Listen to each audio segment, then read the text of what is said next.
स्वागत है आप सभी का फिर से मेरे चैनल पर। तो अभी हम आ चुके हैं बरारी सीढ़ी घाट और चल रहे हैं गंगा आरती के लिए, जहां गंगा आरती हो रही है।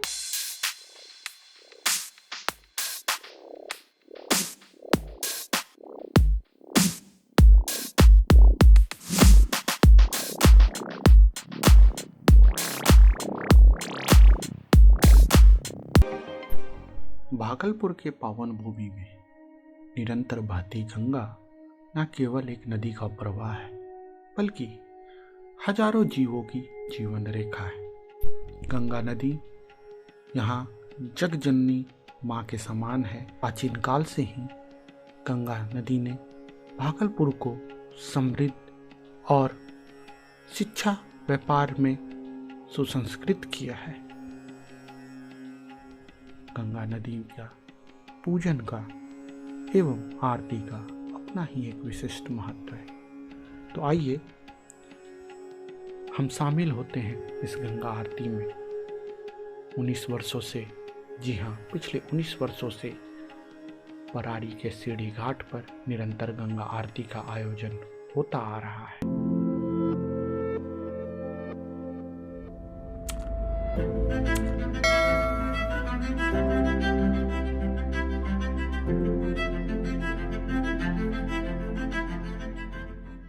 तो ये है यहाँ का पुराना शिव मंदिर, जो बिल्कुल गंगा नदी के किनारे है और बहुत ही सुंदर और नैसर्गिक। और ऐसा नहीं है इसका रख रखाव नहीं हुआ था। कुछ चीज़ें यहाँ पर विवादित हैं, जो इनके मूल व्यवस्थापक हैं उनकी कुछ आपत्तियाँ हैं, लेकिन इन सब के विपरीत यहाँ पे जन आस्था और जो लोगों का विश्वास है माँ गंगा के प्रति, इसलिए यहाँ काफ़ी भीड़ उमड़ती रहती है। और ये मंदिर का बेहतरीन खूबसूरत पुराना नज़ारा।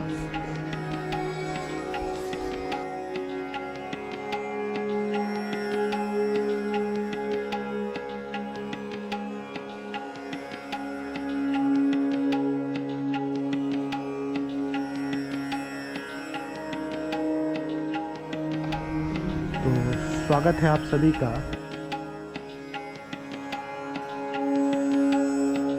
भागलपुर के बरारी सीढ़ी घाट। यह जो सीढ़ी घाट है यह फेमस है, काफ़ी ठंड है आज, तो आज यहाँ एक गंगा आरती का आयोजन किया जा रहा है। यहाँ रोज़ गंगा आरती होती है, तो इस पे मुझे विशेष रूप से बुलाया गया था।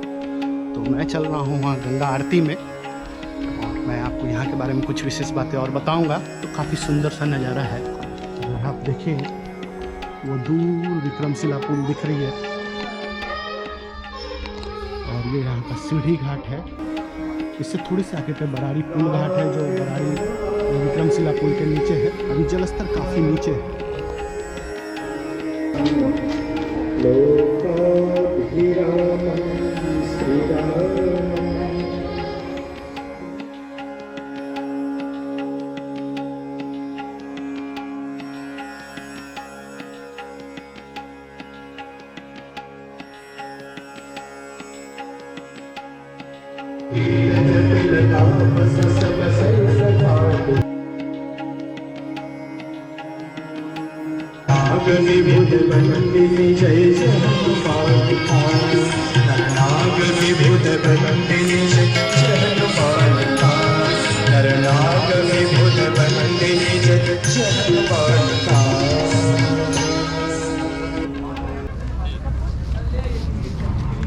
मेरे साथ हैं जो आज की गंगा आरती हो रही है, जो जटाशंकर जी के द्वारा होती है। तो आरती के उपरांत जटाशंकर जी से मैं कुछ और चीज़ें जानूंगा और आप लोगों को बताऊंगा कि क्यों ये गंगा आरती भागलपुर में इतनी खास है। शायद आपको अंदाज़ा भी नहीं होगा, जो स्थानीय लोग हैं उनको अंदाज़ा है, लेकिन बहुत सारे युवाओं को इसके बारे में सोचना है। तो बिल्कुल, सबसे पहले सबको जय गंगा मैया। शब्द बहुत है और अनंत है, और महासागर से भी परे जो बिंदु से सिंधु को अग्रसर होते हैं।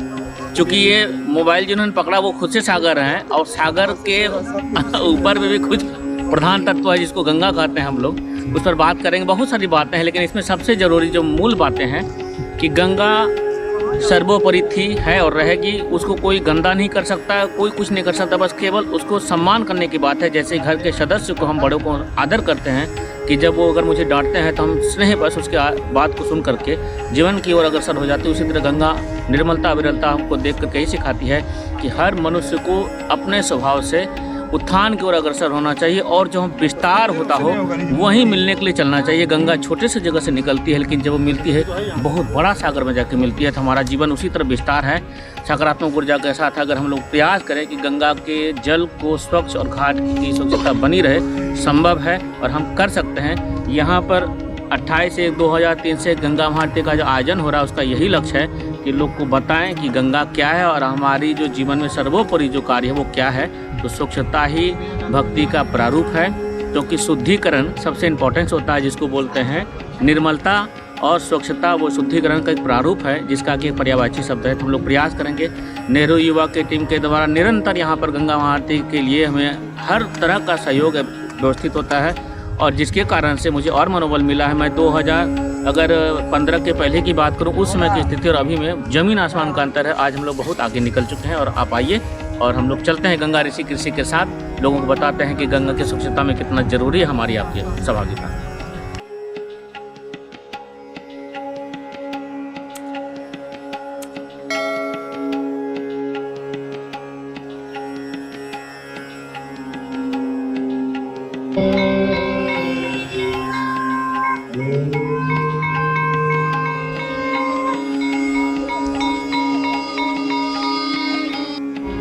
जय गंगे माता जो नर तुमको, जय गंगे माता।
गंगा आरती हुई समाप्त। मेरे साथ हैं सचिन और मिथिलेश।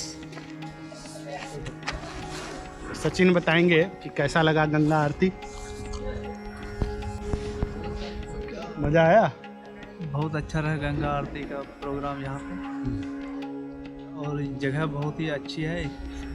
माहौल में, शांत माहौल में बहुत सुकून मिलता है। बोलो मिथिलेश, कैसा रहा? कार्यक्रम बहुत ही अच्छा रहा। तो थोड़ा सा कैमरे के सामने बोलने में हिचकिचाहट तो हो रही है, तो एक स्वाभाविक सी मानवीय प्रतिक्रिया है। पहली बार जब मैं भी कैमरे के सामने ब्लॉगिंग करने का प्रयास किया था तो मेरे भी, मैं क्या बोलूँ ये सोच नहीं पा रहा था। लेकिन अब चूँकि आरती समाप्त हो गई है, बहुत ही शांत माहौल है, गंगा किनारे हम बैठे हुए हैं, लेकिन कुछ बातें यहाँ पे सोचने के लिए मजबूर करती है। और जो नज़ारे हैं वो विहंगम तो हैं, लेकिन साथ साथ मजबूर करने वाली बातें हैं। आप देखेंगे किस तरह से नदियों पर प्लास्टिक का दुष्प्रभाव पड़ रहा है। गंगा नदी का जलस्तर उतरने के बाद यह है हम इंसानों का कारनामा। आप विश्वास मानिए, इसके लिए कोई सरकारी तंत्र दोषी नहीं है। इसके लिए दोषी हैं हम, हमारी सोच और नदियों में कचरा फेंकने की प्रवृत्ति। लाखों टन कचरा नदियों के माध्यम से समुद्रों में मिलता है और कई सारी वाइल्ड लाइफ इन नदियों के किनारे रहती है। जैसे कि पिछले ब्लॉग में आपने देखा था कि मैंने कदवा और जगतपुर झील के बारे में बताया था। और ये प्लास्टिक और ये कचरा यहाँ के जो जीव हैं उनको भी प्रभावित करते हैं। तो सोचने की बात है कि हम क्या समझ पा रहे हैं। जो रही मेरी बाइक, तो मैं यहाँ आया था, यहाँ काफ़ी खूबसूरत नज़ारे हैं। भारत सरकार की एक संस्था के माध्यम से आज का ये कार्यक्रम आयोजित था, तो उन सभी आयोजकों को धन्यवाद। तो मिलते हैं अगले ब्लॉग में। तो अब गंगा आरती हो गई समाप्त, चलते हैं अपने गंतव्य की ओर। उम्मीद करते हैं आपको यह ब्लॉग पसंद आया होगा। अगर आपको कोई क्वेरी हो या इस जगह के बारे में कुछ जानना हो तो आप कमेंट बॉक्स में लिखें। तो जल्दी मुलाकात होगी आप सभी से। Goodbye, take care.